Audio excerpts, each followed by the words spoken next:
In this episode of Vital Conversations, a Doc Talk community series, Dr. Stephen Tamang sits down with Dr. Tim Harlow, longtime orthopedic surgeon and lead physician at Oyate Health Center. They unpack health disparities in Native American communities, the challenges of homelessness, and how Oyate's growth is transforming care through innovation, education, and compassion. It's coming up on Vital Conversations. Mark Harlow, thank you so much for talking with me today. I'm excited to talk to you. I want to start with something that I think is a little heavy, but you are a unique person to address it. And I want to start with a little context. In our community, in our state, about 10% of the population is Native American.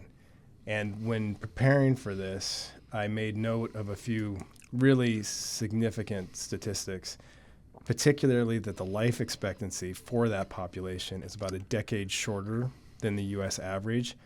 And the numbers just go on and on about the health disparities, chronic disease, diabetes, heart disease, substance use disorders, all significantly higher than the general population. And as someone who's been involved as the chief medical officer at Oyate, been involved in the space for a long time, I just want your thoughts on that. Well, it is probably the principal reason that I, for the last 15 years, have dedicated my professional life to serving this population. The seminal event for me was in Haiti after the earthquake, when I went down there to work with an outfit similar to the Doctors Without Borders. And we operated in tents, we slept on cardboard, and it came to my realization that there are plenty of people where I live who need better health care. I don't need to go all the way across the planet to find people who need better health care. So when I got back, I called Regional Hospital at the time and said, will you help me put together an orthopedic program for Pine Ridge Hospital? And that's where I went for the better part of 6 years. Wow. And then when Oyate Health Center came to be through the Great Plains Tribal Chairman's Health Board, Tribal Leaders Health Board, then I was invited to join them, which I have done and been there for 5.5 years now. So it has been it's been great working with this group of people as we expand into multidisciplinary healthcare. But to your point, we have miles to go to get to better ways of caring for health, preventing health. So much of our healthcare is geared toward treating problems rather than avoiding and preventing problems.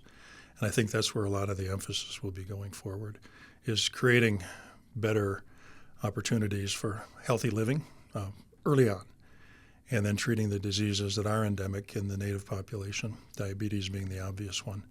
So that is, in a nutshell, what my focus is. As an orthopedist, we see things that are fairly similar to what we would see at Monument, but in the heart disease, diabetes categories, kidney disease, complications of substance use disorders, most notably alcohol. It is very, very concerning. We have a lot of young people who have end-stage liver disease and various forms of evolution trying to get onto the transplant lists, and these are devastating to families. Yes. So we're looking for ways to have a positive effect on all of these, knowing that it will be incremental and knowing that it will take generations to change things. But if we don't start, we will never get toward that goal. So we have to start somewhere. When looking at the data, and you've been involved in this now for, as you described, a long time, what has seemed to work in our community? What has seemed to be ineffective in terms of, you know, some of these measures, just simply as, hey, the life expectancy of the population.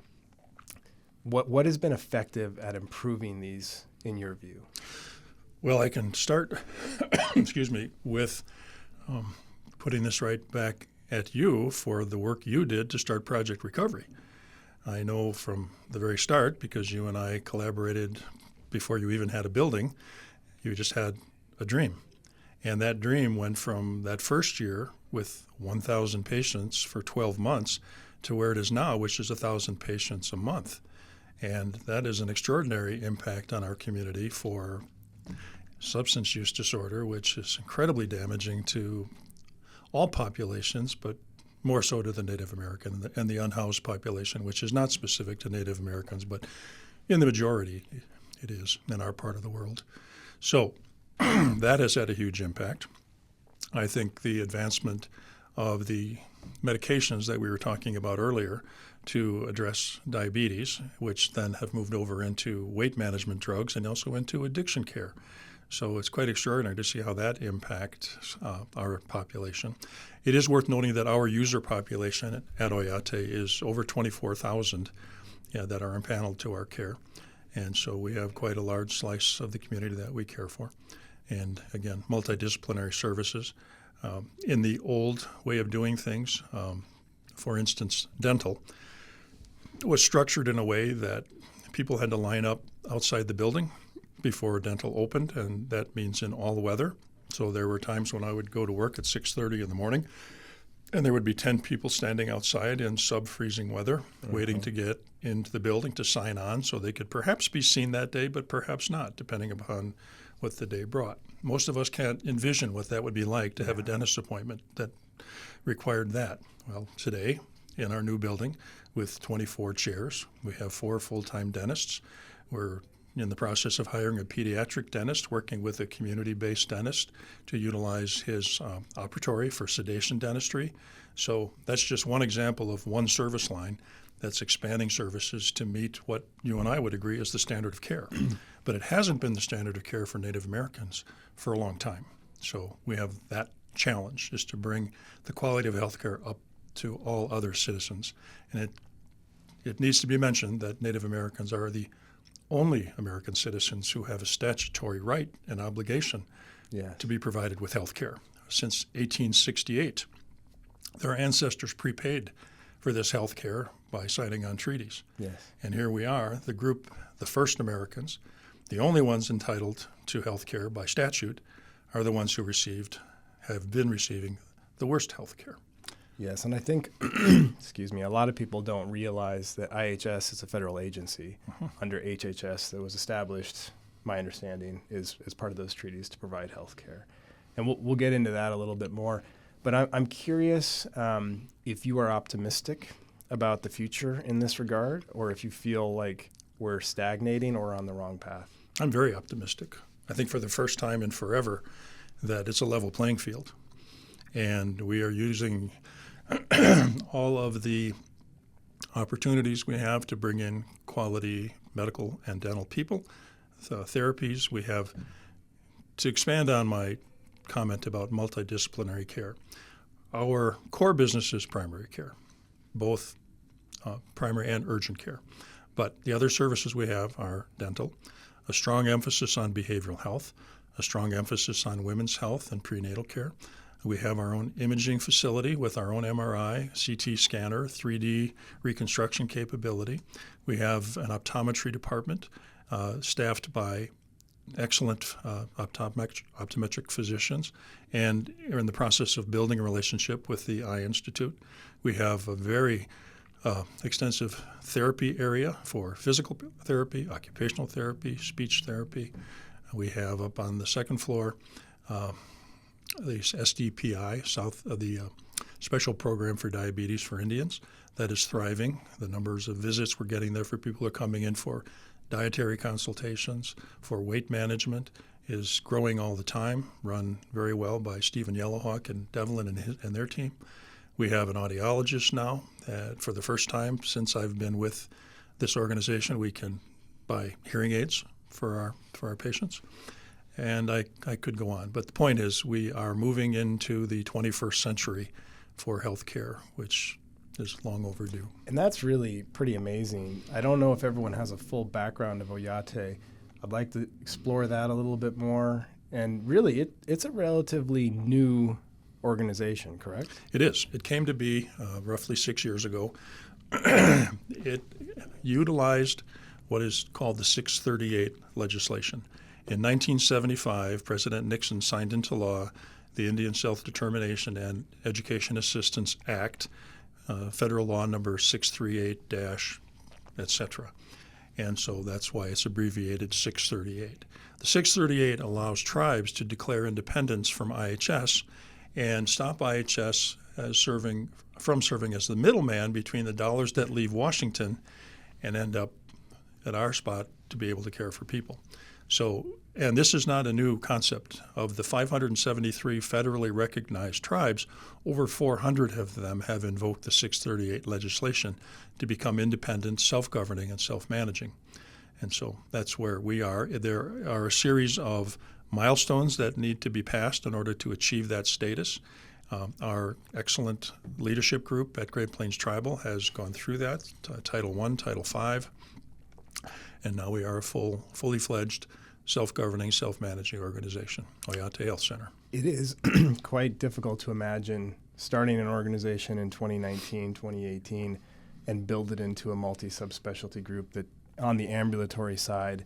I think that's a challenging business objective. I think that's a challenging operational piece. Philosophically, it might be the easiest way to get there. How did that road look? It was incremental.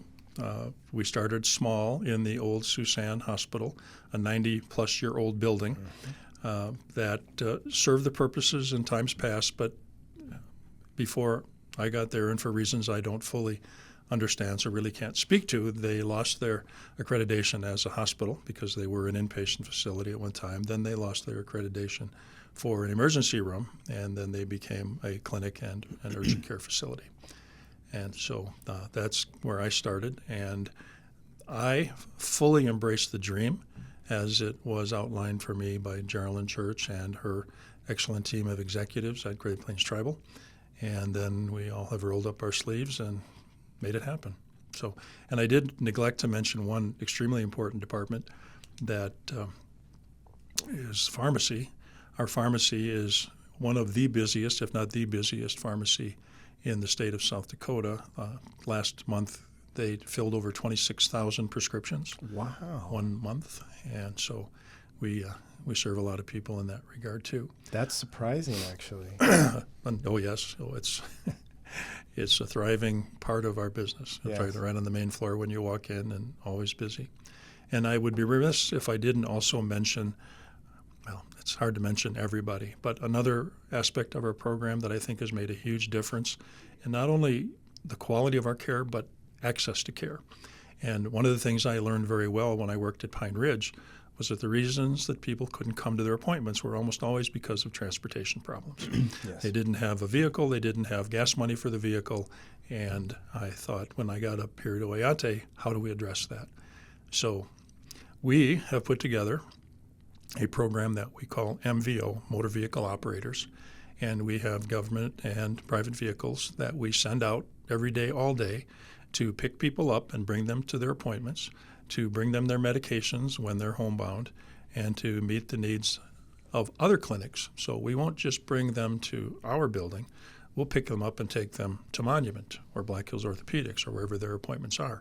So again, making that access of care issue as seamless and as frictionless as possible. Wow. And we did last month, and we keep track every month Sure. of our numbers of all of these things, whether it's prescriptions or whether it's dental patients or, in this case, whether it's rides. We did almost 1,000 last month for rides, and growing. Yes. And on the good news front, working with the city, we were able to get the bus route to come right up to our front door, because forever it was down on Canyon Lake Drive, a roughly 300-yard walk up a long incline, and I would watch moms with strollers pushing babies up that hill, people with wheelchairs, and when I pointed it out to the city that it would seem to be reasonable to bring the bus right up to our front door, it took a little time to get that over the finish line, but ultimately we did, and now I hear almost weekly people saying how great it is to have door-to-door service from our public transportation. And let's be honest, isn't that the group of people that public transportation ideally is supposed to serve? Yes. The That was the folks who don't have their own vehicles. Yes. And their note was that the ridership is low because, and I argued that that's because it's so far away from our facility. Yes. If it was closer, the ridership would be much higher. So the combination of those two things, the improved bus route and the acquisition or the implementation of our MVO service, has made access to health care so much better. Yes, that was a good common sense solution. The MVO thing, from my standpoint, is amazing because I think it's, if you drew out how to deliver 1,000 rides in a month, that might not be the most difficult. But then when you consider these are not people that can typically use like a lift, these are people that typically are going to need extra help, and they're not necessarily the easiest customers for those rides. Right.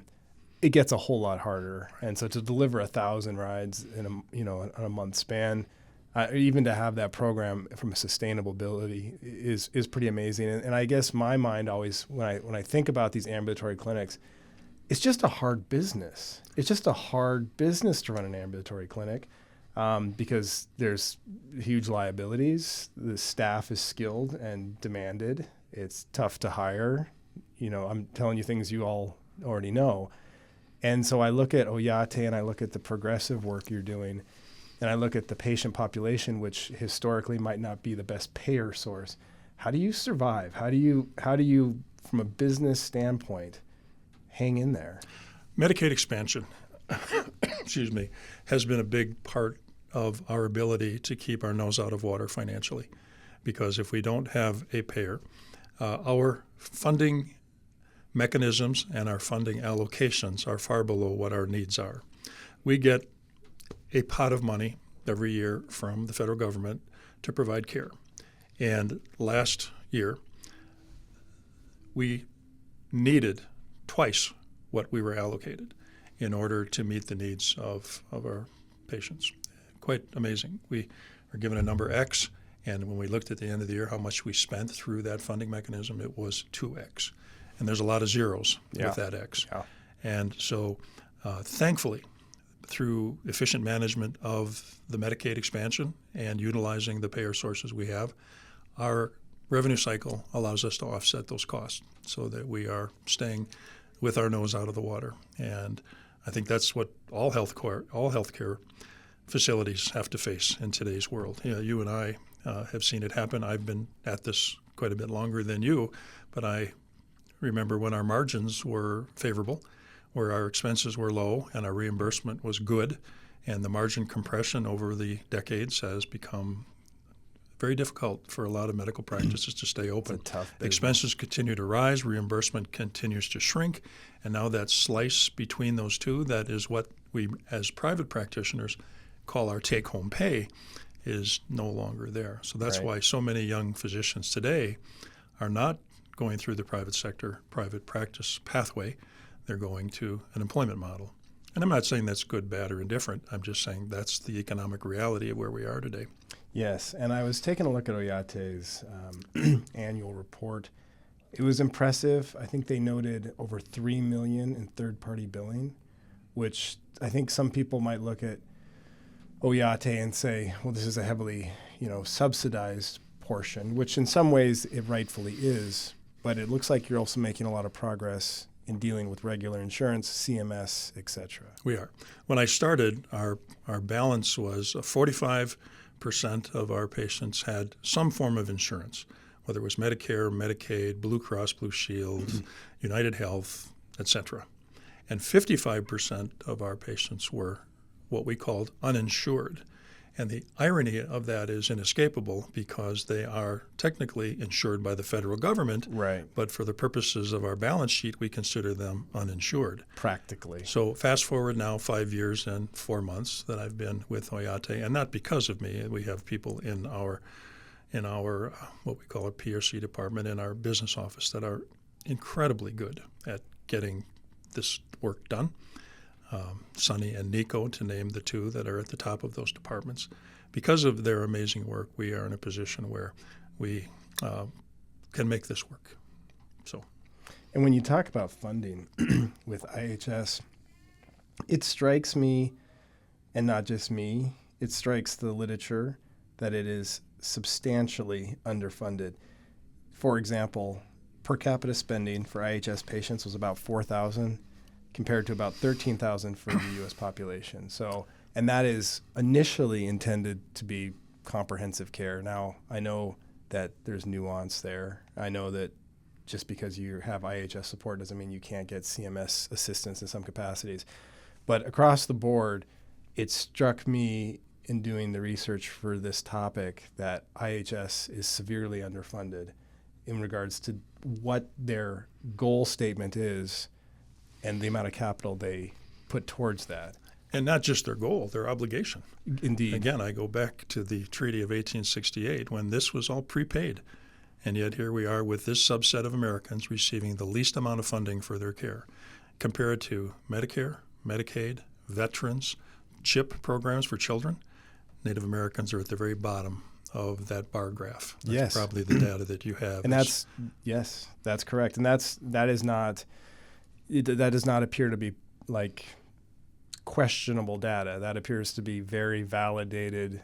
Multiple think tanks concur with that. Mm-hmm. And so when you see that and you say, okay, the pile of money that are legally obligated to ensure the Native Americans to healthcare, and there's no political will to back that up.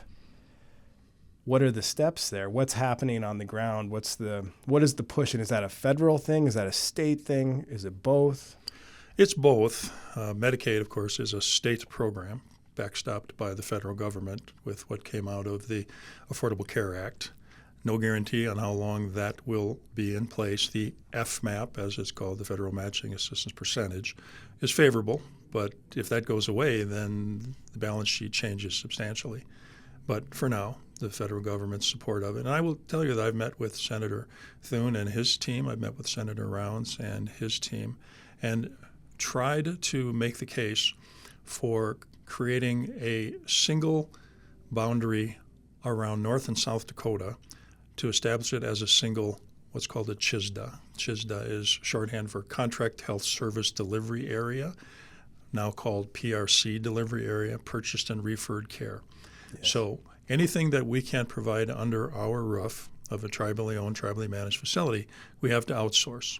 And we get a pot of money every year through that mechanism to provide that care. And that's the money I referred to earlier, that we had a 100% shortfall in our needs versus our available money to do so. So I looked up the federal formula on how that amount is calculated, and I inserted our numbers in a very liberal way that favored the federal government's approach to that. I took that math calculation to the offices of our senators and said, show me where my math is wrong. And they said, you're not wrong. And I said, well, we should be getting 3 times what we're actually getting if this formula is correct. And so Senator Thune, Barrasso from Wyoming, Rounds wrote letters to IHS, and after roughly 2 years of waiting, the response came back that here's our funding formula, found on page 12,500 something of the Federal Register, which is where I found it. And I'm not exaggerating. Oh. Page 12,500 something is where I found that formula. And they said, well, here's our formula. And that was where it ended. So I tried to make the case logically, fairly, from a business standpoint, is that this is what the statute says we should be receiving, and it fell flat. So there's not enough money. That's the bottom line, and it's not fair. Both, I would agree with both of those. Yes. So to cope with that, the community does what it can. Uh-huh. And Oyate, would you say Oyate is thriving? Is it financially safe? Is it touch and go? And it's not a admission of a bad thing if things aren't top bar, but how is it progressing? It sounds like you're very happy with the quality. How's its sustainability? How's it look? I would say we're thriving from a service perspective and a mission perspective. Is that the dedication and devotion that all 500 of us have to the success of this organization is unwavering and, frankly, empowering and inspiring. And financially, we are solid.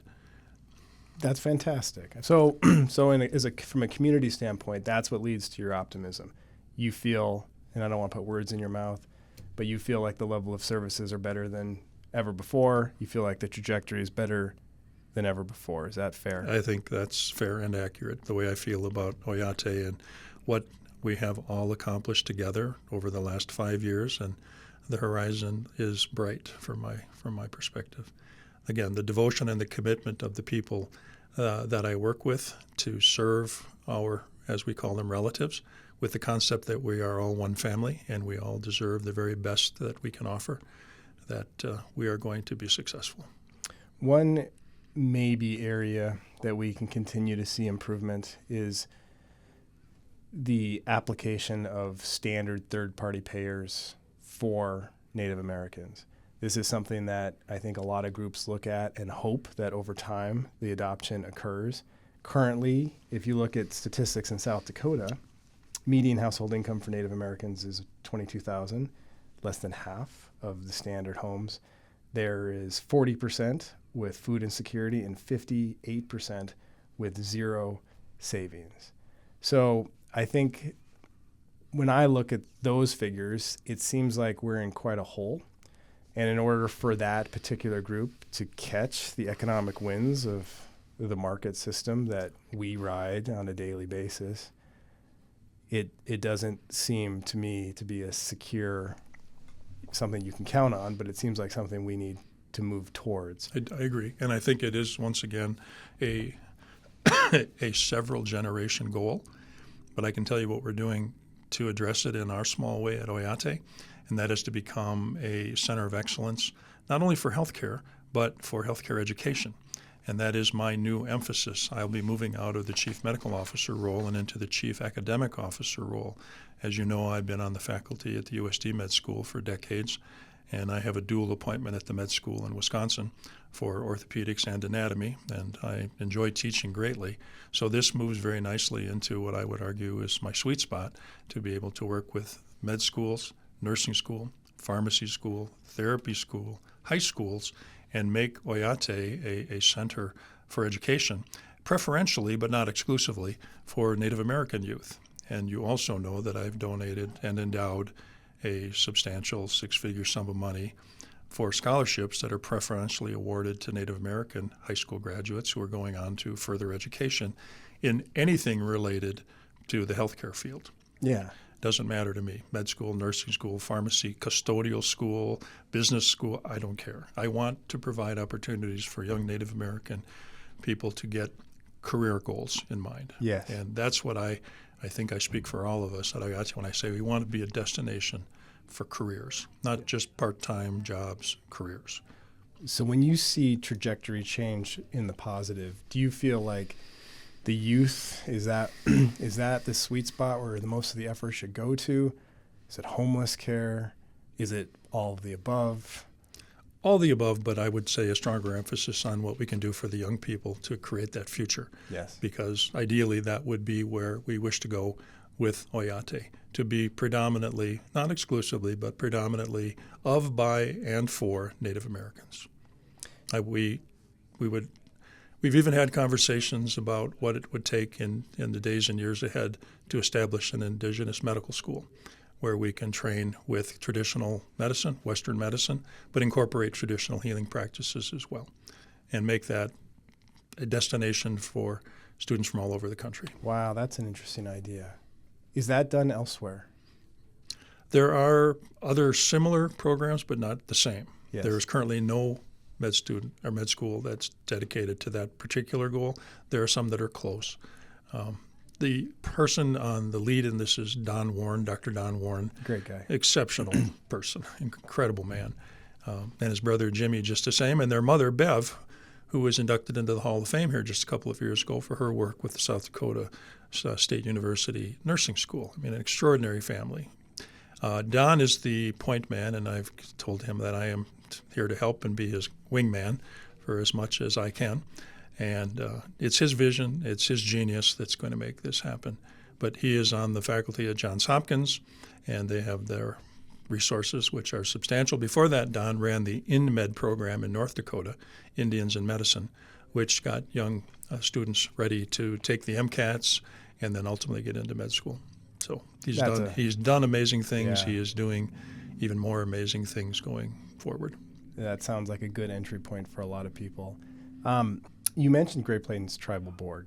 Can you talk about them a little bit, how long they've been around, their purpose?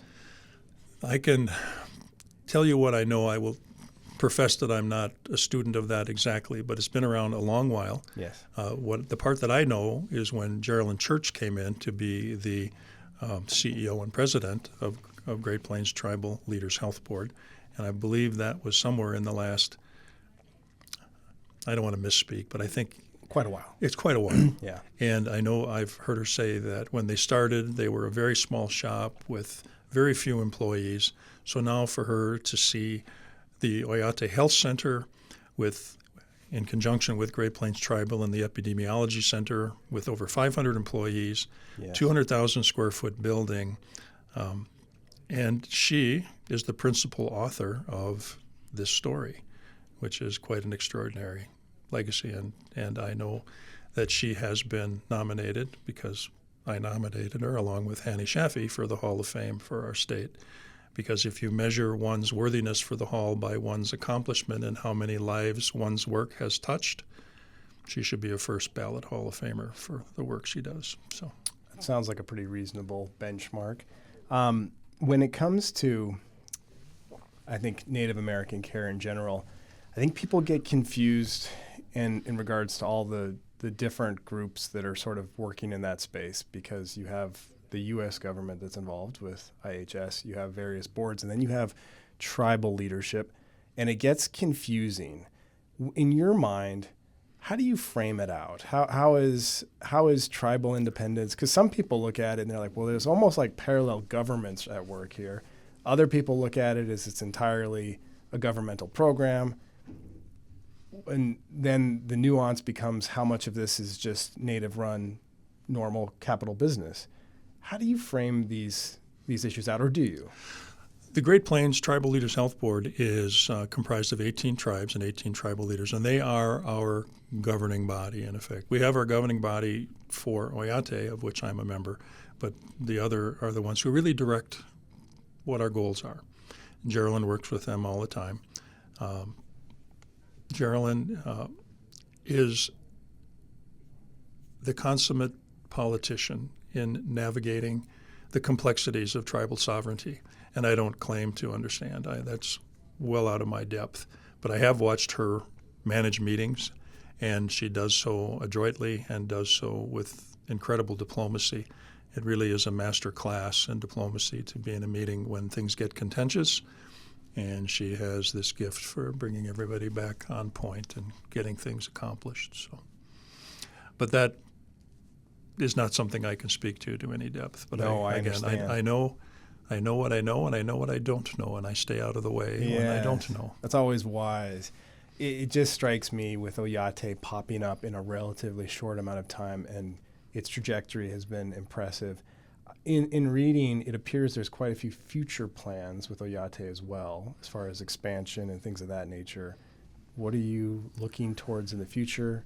What are the things that everyone's excited about? If I was king for a day, one of the things I would do, and we have discussed it, how we can make it happen, is to put a daycare center on our campus, because then I think every mom and dad who has to drive all the way across town at 6:30 in the morning to drop their kids off at daycare before they drive to work, we would be the place everybody wants to work at, because I think it's necessary these days. my kids are just 100 yards away from where I'm working, and if they need me, I'm right there.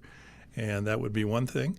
I've also, before they even put a shovel in the ground to build OHC, they asked me to review the blueprints, which I happily did because I have a little experience with it, with Black Hills Ortho, Black Hills Surgical, and with West Hills Village and other boards I've been on. We've done a lot of building projects over the decades that I've been here. And I saw three things that we were lacking. Thing one was an MRI. And I said, you can't be serious that you're going to build a 200,000 square foot multidisciplinary healthcare and then ask people to go out into the parking lot for a trailer-mounted MRI. Well, for an orthopedist, not having an MRI is a sin, right? It doesn't matter what you're doing. It's like you not having a stethoscope. That's right. So I said, thing one. Thing two, we should have a cafeteria for families and for employees to gather, to have a place to be when their loved ones are at their appointments. And then thirdly, I would really like to have a teaching auditorium that would be available to the public for all manner of events and ceremonies. And so of those three, I got MRI, that was that. But the other two, along with the daycare, are my visions for our future. And then add to that the Indigenous Medical School, which is a huge thing. And I hope it happens in my lifetime, but we'll see. If we can at least get started toward that goal, as I follow Don Warren's lead on this, I think it would be an extraordinary boost for our state, our Native communities, and for the country. Yeah, yes. I'm curious to hear what your thoughts are in terms of our community landscape with healthcare. Obviously, you have Monument as our major health system, but there's a lot of very interesting organizations that are doing a lot of really interesting things. Oyate is one. I had a chance to talk to the CEO of Complete Care, West River Mental Health. A lot of, and I think there's many others I could name. A lot of these do tend to serve those who are less fortunate, lower socioeconomic status. A lot of groups that otherwise may not have access. They have certain types of programs. I think Oyate is obviously particularly focused on Native Americans. Do you foresee in the future that there is some form of a combination of these where they merge, or do you see this as healthy and to the benefit of everyone to be sort of split apart in these ways? In a perfect world, we would all be under one roof with one administration and one HR department and one business office, so that we don't duplicate and triplicate these services across many organizations. So I can see consolidation being the future, but because we are all at times convinced we know better than others, that we do things our own way, there's that's built into it. But in a perfect world, we would all be able to live under the same roof comfortably with the same goals. But as we know as physicians, a division of the healthcare dollar has always been contentious, because one discipline says, no, we deserve a higher income, and the other one says, no, we deserve more because we work longer hours and we take bigger risks and responsibilities. And of course, that's never been solved, never will be solved. So the healthcare dollar keeps getting split. We know that the healthcare dollar is divided in a way that physician payments are routinely roughly 24 or 25 cents of that dollar, and big pharma and big insurance take roughly 50 cents out of that dollar. They seem to do okay. So if I had the king for a day hat, I might find a way to equilibrate that a little more fairly, so that the people who do take the risk and the responsibility, and the people who do get out of bed at 3 a.m. to go take care of a sick person, the person who does step away from their family's Thanksgiving meal and their Christmas tree to go take care of someone else's family, that's what should be compensated, in my opinion. Yeah. It was always paradoxical to me that when I did a total hip replacement on a patient with Medicare or Medicaid insurance, the person who sold the implant made more money than I did. And I'm the one taking all the risk, responsibility, and the work to help that person. And I could give you dozens of examples throughout all of the medical disciplines where those kinds of issues of unfairness are inherently obvious to anyone who pays attention.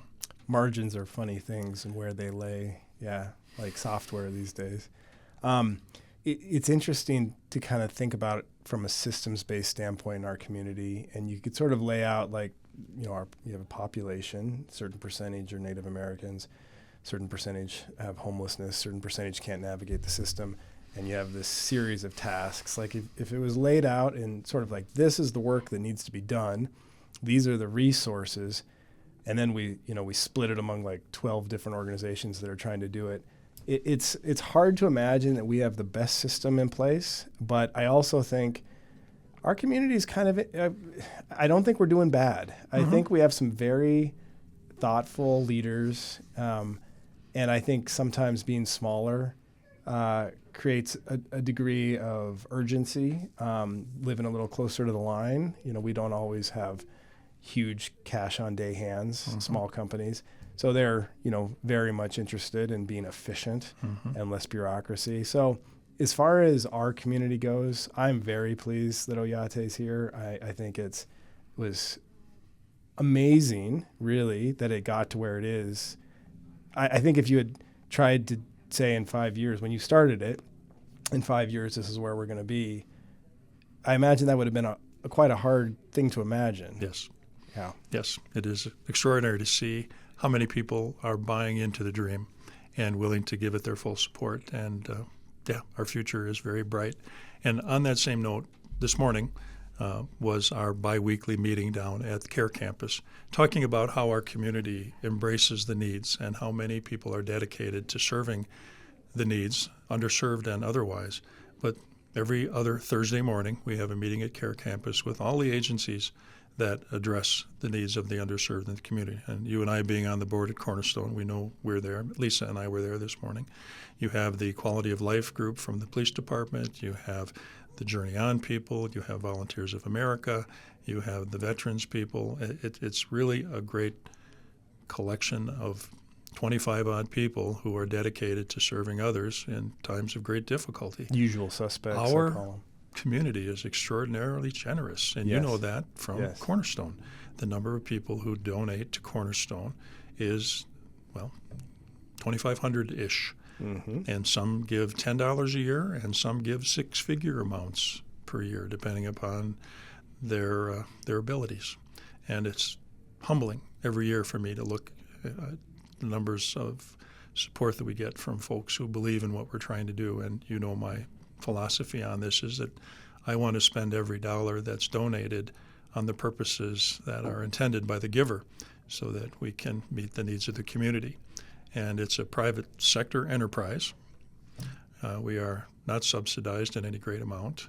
The city, financially, is a modest partner, but when you look at services, they are an extraordinarily important and indispensable partner, because every day we are working with the mobile medics. Every day we're working with law enforcement for whatever the needs are of the day.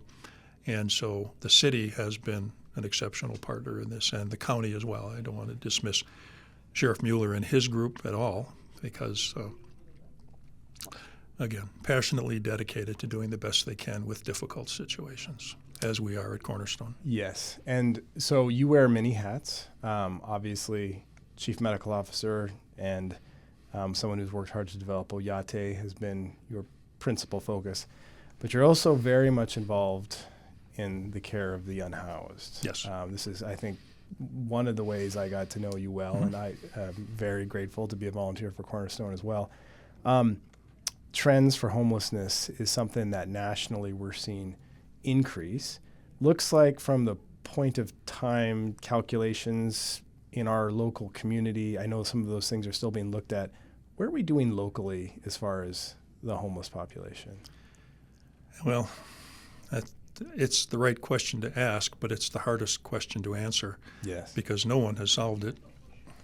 I remember 10 years ago, Seattle said they were going to put $1 billion into solving homelessness, and 10 years later they have more homeless than what they started with. It's a tricky problem. It hasn't been solved by anyone. So what can we do to manage it? We're not going to eliminate it. Managing it means having services available for those that are willing to plug into the programs, and you know this as well as anyone with your project recovery work, is that addiction services are available to those who wish to be freed of that terrible burden.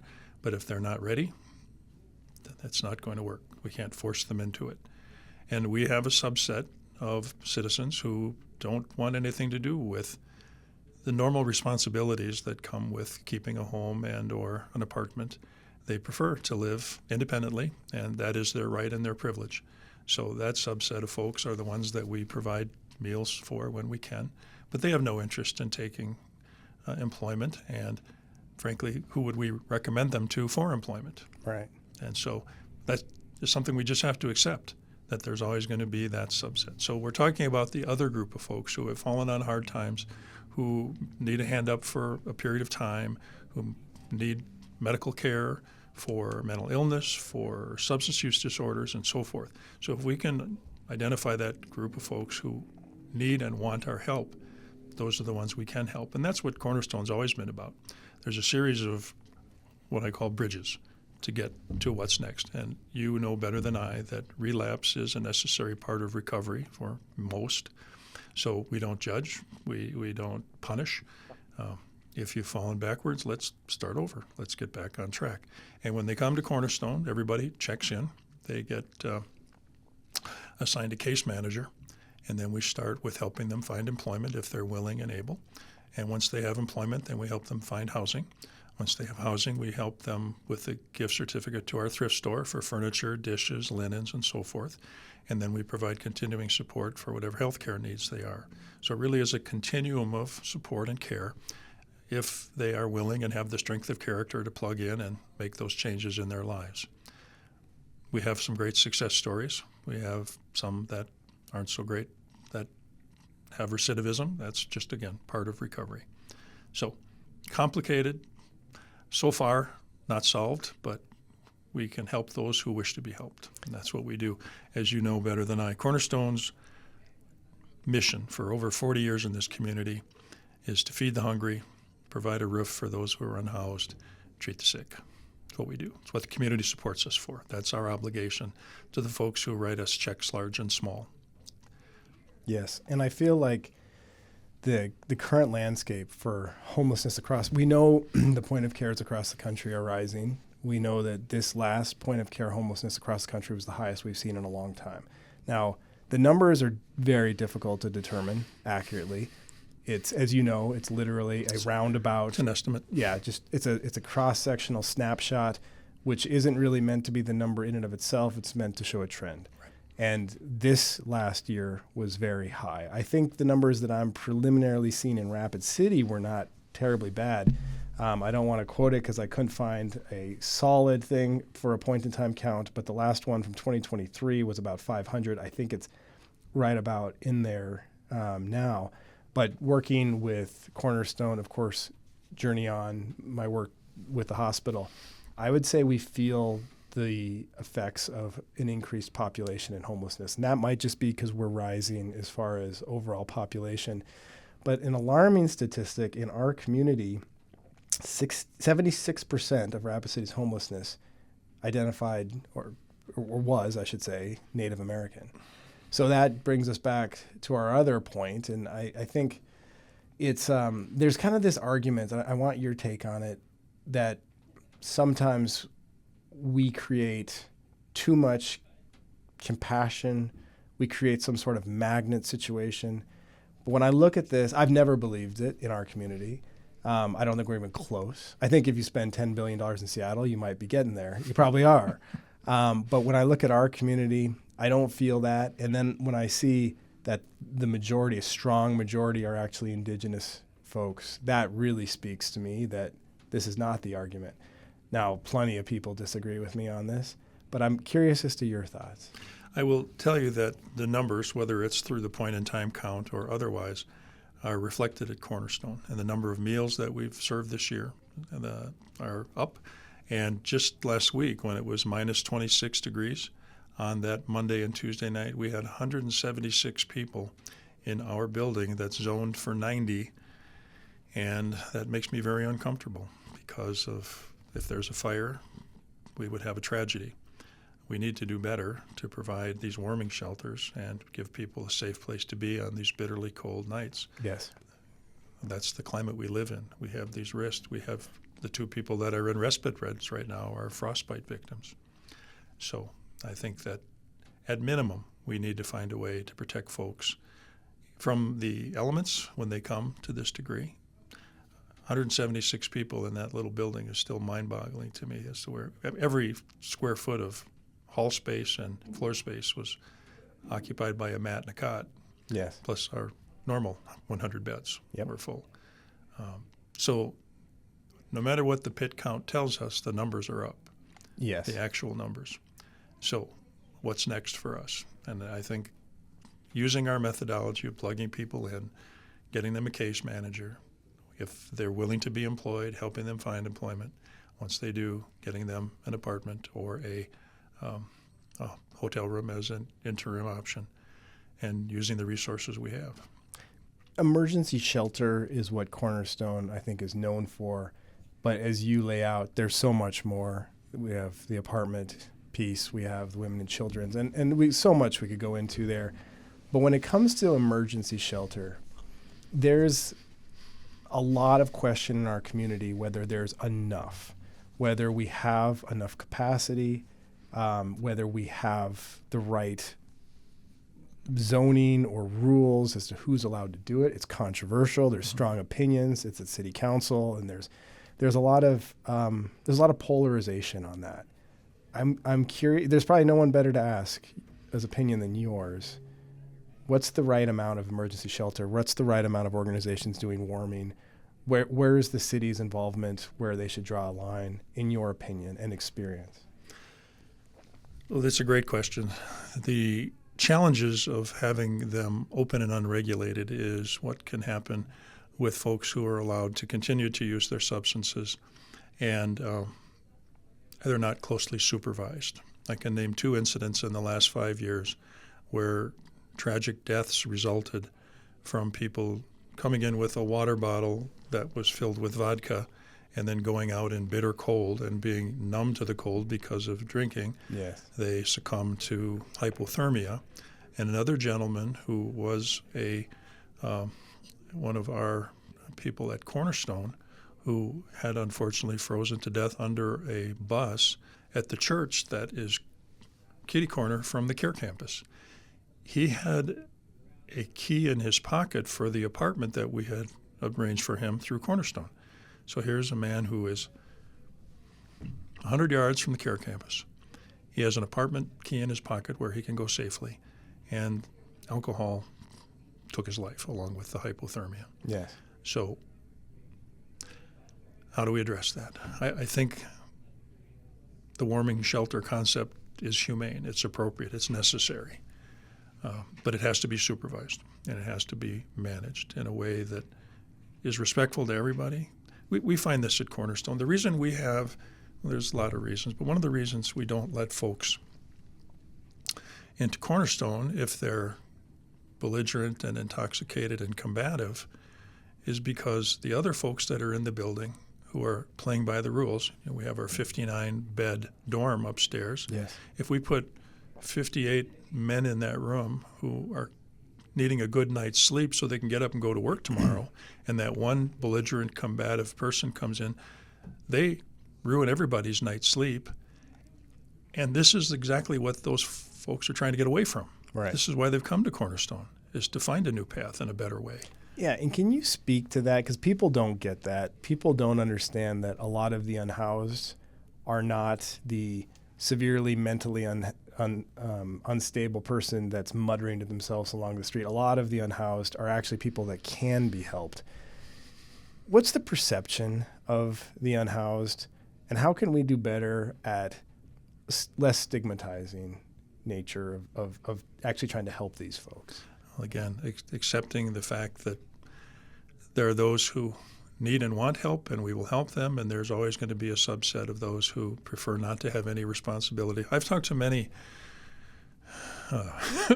many guests at Cornerstone over the years, and they say when they do have a job and have responsibilities, it is way more stressful than not, that they're perfectly happy Yes. doing what they're doing and coming in for a meal or two at Cornerstone and just going about their business and no responsibility. And if they happen to have a government check from veteran service or from other things and it can meet their basic needs, they're okay with that.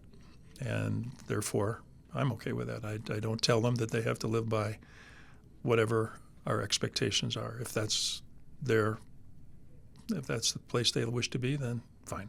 Yes. We'll help you where we can. And so, for example, I've been at Cornerstone every day for the last couple of weeks. Mm-hmm. And I would say that there's a large percentage that fall into the camp you're talking about. And then I think there's a large percentage, I would say a non-trivial percentage, that have either given up or they have not had sufficient energy applied to their trajectory to nudge them. And I think it is very human nature that we look at it and we say it's impossible. And I think it's very easy and comfortable to stigmatize the population as saying there's lots of ways to get out of this. But I'm hopeful that we're growing into a more egalitarian society. I see it everywhere, and I see more and more ladders going upward. And when it comes to the homelessness, I want to talk about those bridges because they're really important. So the emergency shelter is the piece that Cornerstone has known for and successfully been doing for 4+ decades. What are the next pieces when the the guest has met with the case manager, they want to get help? I'm interested in both the formal pathways and the other things the city has, halfway houses of sorted, managed housing, Oxford housing, and all the way up. What else is out there? What's working well from your perspective? There's a community in southern United States. I think it's Arizona, could be Southern California, but it's a group of folks who have come through this, and they have small communities of folks who live in trailers or in modest studio-type setups, and they function at a very high level because they become self-governing. It really speaks to the book that you recommended to me 2 years ago that I went out and bought right away. That At Least Among Us is the title of the book. It's a good Sam book. Quinone's. It talks about how folks, none of us want to be told what to do. Right. So we give them a place to have the elements of common human dignity, a shelter over their head, and food on their table. As I said, our goals at Cornerstone are just that. We feed the hungry, we provide a roof for the unhoused, and when they're sick, we help treat them. If we could have communities like that, as you know, we have our 24 apartment complex down by the post office. That's Section 8 subsidized housing that we run, Cornerstone. Mary Ann Leanna's been running it for 10 years. She's incredibly good at it. But we could use 10 more buildings like that. So do we need 2 and 3 bedroom apartments? No. But if we could get studios where people can have the dignity of having their own space where they can go to their safe place and they can make a meal and they can have a shower and they can watch a television program, I think that's an attainable goal. And if we allow them to self-govern, then the folks who are the miscreants are the ones that'll be weeded out by their neighbors. That happens at our units down by the post office. If someone's breaking the rules, it's their neighbors that report them. Yes. If they're having meth parties and they're reported, then we send them on to whatever's next for them. Our rules are simple, but they're firm. Yes. And it's out of respect for everybody else. It's not because we're draconian in our enforcement of our rules. Your neighbors want better. They're trying to get away from this. They don't want the late night parties. Yep. And it's actually, it's good for the person being reported too, because they at some point said they didn't want that either. Yes. And so it's helpful to hold some accountability for improvement. If you don't mind, walk me through the Cornerstone Apartments, the Women and Children's Shelter, the thrift store. Cornerstone's a lot more than meets the eye. It is. And it's a story worth telling because when you think of Cornerstone, you think of 30 Main Street and the emergency shelter, and you think of people downtown that are felt to belong to Cornerstone, but the point of fact is the people who are downtown creating difficulties are not Cornerstone people because we have rules and expectations of being a guest at Cornerstone. There's reciprocity involved. We'll help you, but you have to help yourself as well. And we have simple rules of courtesy to your neighbors that you have to follow. And so we are often, unfortunately and unfairly branded as being the problem with the downtown panhandling and other things. Yeah. They are not Cornerstone guests. So to talk about they're still not going to believe you, but they really aren't. It's true. They really are not. But yes, I've heard those comments for many years. I've been on the board now 18 years. If someone spent half a day at Cornerstone, they would know they're not. Because to get into Cornerstone for emergency shelter, you have to be behaved, you have to be sober, you have to be willing to play by the rules. They're not the belligerent folks that are running around. If you're intoxicated, they get sent to care campus for safe beds. We turn no one out on the cold night. No, we either bring you in, and if you are intoxicated and you're pleasant, you can stay. But it's, again, the ones that disrupt it for everyone else that we need to rely on our friends in law enforcement. And as I said earlier, they are incredibly good partners. They are indispensable. Yes, really. Such a good teamwork there. Right. That those two groups, amazing. But sorry, I interrupted you. But on any given day, Cornerstone touches in the vicinity of 400 to 500 lives. Main mission, 30 Main, we have 90 to 95 people under that roof in non-freezing situations. We have our 24-unit apartment complex over by the post office, so there's 24 families in 2 and 3 bedroom units that we support. We have the Women and Children's Home, which has 68 beds for women and children who we keep segregated from the men's mission for reasons of difficulty in the past. We just think it's the best way to do it. And unbeknownst to most people in Rapid City, we are the only agency in the state that gets funding for the SSVF program, Supplemental Services to Veterans Families. So across the state, we have 6 full-time employees who either provide housing or maintain housing for over last year, 243 veterans and their families were kept in housing. It's amazing. With those programs. Yep. So Cornerstone's reach is substantial. And then, of course, the thrift store and the business office that's down by the railroad tracks. And that thrift store profit is what funds the Women and Children's Home. Yep. So we're, as much as we can, self-funding. But that's not to say we don't rely greatly on the generosity of our fellow citizens. Well, and I would say it is a grassroots effort, really, and it has been for 40 years. It has. It's depending on the mayor and the council, you might get support, you might not. Some years it has, some years it hasn't. Mm-hmm. But the community at large, because of how many people it touches, it's quite obvious that it saves many lives, right, and it alleviates tremendous suffering. And by the way, it helps the systems work better. Mm-hmm. So, overall critical. The next pieces for these folks, though, is something that I'm very interested in because we look at things that have been tried in the past. So when you have someone, say you have the right person, someone who seeks to improve, and they're going through the emergency shelter process every night, historically, we've seen the county try to do things. There have been managed apartment buildings, and those go about as you expect. They go for a while, usually due to Herculean effort by some well-meaning people. They help some people. They're usually net positives, but they tend to fall apart. And there's many stories of that, which I'm not going to go into, but they've happened in our community.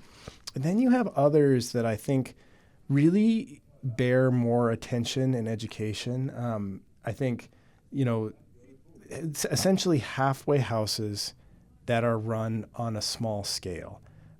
Passages is one that comes to mind that I think does a very nice job. Esther's Rising is another group, and then there's organizations like One Heart that sort of have a certain segment, and others. Oxford Houses is something. There's now 5 Oxford Houses, which are fascinating. Oxford Houses have a self-governing model. Mm-hmm. They all pay rent. They all have to have jobs. It's a little bit of a higher bar, I would say, than the ones I mentioned before. How do you see that space in our community, and how important do you see that in terms of ladders out of emergency shelter? I would say essential. All of those that you mentioned are essential services because this onion has a lot of layers. There are some folks that need a little help. There are some folks that need a lot of help. And so anybody that's working in that space and achieving some measure of success, they have my support, and I salute them. It's like God bless them, because that is hard. Yes. Getting the building is the easiest part right. of it. Yeah, hanging on to it. And that's when the work begins. Yes. It's not just getting the building. It's right. staffing it. It's managing it. It's keeping it staffed. Well, that's our issue at Cornerstone because it is incredibly hard work to deal with people who are not being their best selves for whatever reason. And so our workforce, they have the patience of saints. Mm-hmm. And I have no doubt there's a special place in heaven reserved for them all for the work they do. Yes. At not a great wage. Obviously we don't have great resources to pay them what we would like to, but they are saints on earth for the work they do. And I'm sure that's true for all of them. I have a lot of familiarity with Passages because my wife's been with them since they came to town. They had a little 3-bedroom apartment, a little 3-bedroom home, about the size of a trailer home, really, over by the post office. When you couldn't open the back door and the refrigerator door at the same time. That's how tight things were over there. So we have supported that organization both with funding and with support. My wife does Bible studies down there every Monday night and dinners every 4th Sunday of the month, and so they're doing great work too. I wish they had 150 beds, not just 15. Yes, and there is a scale problem there. It's very difficult, but I've personally sent several patients who have had amazing successes through Passages. Mm-hmm. Their executive directors obviously been through a lot of stuff with various programs, and I think that team is running that thing. They deserve a lot of recognition because it's been going a while now, and it's been going, I think, quite successfully. But, and it makes me get back to the point before where, and I don't know what I feel on this. I don't know what my opinion is, but you have these groups that are trying to do stuff. And sometimes they get shut down because of, I would say, politics. And sometimes those politics are good. They're a public interest. Other times they're full of stigma, and they're a group of people that are trying to take care of homeless who have never actually met a homeless person, which those are the most frustrating types of people, in my opinion. I don't know where we're going to go. I think the city council decides a lot of these things, but when it comes to the warming shelters, again, my inclination is usually let them set safeguards in place. But maybe it's better that there is a degree of oversight. I don't know. It's really a hard decision. Yes, and I have no insight other than to say, with a basic level of human dignity, we need to give people shelter from the cold, irrespective of the other issues. Yep. As hard as it may be. Now, where it can be, whether it should be managed by the city, by the private sector, I guess I can't say. Anyone that makes an effort, I guess you have my vote. It's good. Better to do something than nothing. Yeah. And we both know that there are those in this space who I have come to call the photo op crowd, and then there's the roll up your sleeves crowd. And, you don't see them as much. Yeah. You and I are in the roll up the sleeves group. We get our knees dirty and scrub floors and wash dishes and do things and serve meals and do whatever's necessary. And that do what we can. To me, that's the essence of service. Yeah. It's not just being there when the check is presented and you're in the back of the photo. It's about actually meeting the people and doing the work and offering the hand up when it's asked. Yes. I want to end on some of the trends that we're going to see potentially come about with Medicaid and new administration, new HHS leadership. And in regards to how that affects Indian Health Services, as regards to how it affects homeless care, health care through Medicaid, what are you hoping to see out of this? That Medicaid expansion continues as is, that the rug isn't pulled out from under us. As I alluded to earlier in our conversation, and you will know, we are grossly underfunded for the needs of our community. And if Medicaid expansion goes away, we are disadvantaged. Yes. Quite a lot. Do you feel like that's a clear and present danger right now? I don't. Good. Only because what I've heard from those that are enacting changes to be more responsible with our taxpayer dollars and those that are opposing that effort. The people that are enacting changes to make these financial allocations more responsible and more germane to our country's needs, I've heard them say, we are not going to touch Medicare, Medicaid, or Social Security. And in fact, we may eliminate taxes on Social Security, which I would agree with. One of my great concerns over the years has been the rising property taxes in our community, and that it can potentially displace elderly folk on fixed incomes. And to price someone out of their home that they've lived in for 40 years, I just can't abide that. Yes. That is wrong.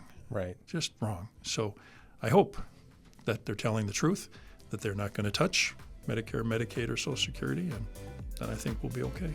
You and I share the same hope there. Yeah. Dr. Harlow, it's such a pleasure to get to talk to you and the work you've done over the last 4 decades plus. I look forward to continuing to work with you. As do I, Steve. As many projects as we possibly can. Thank you.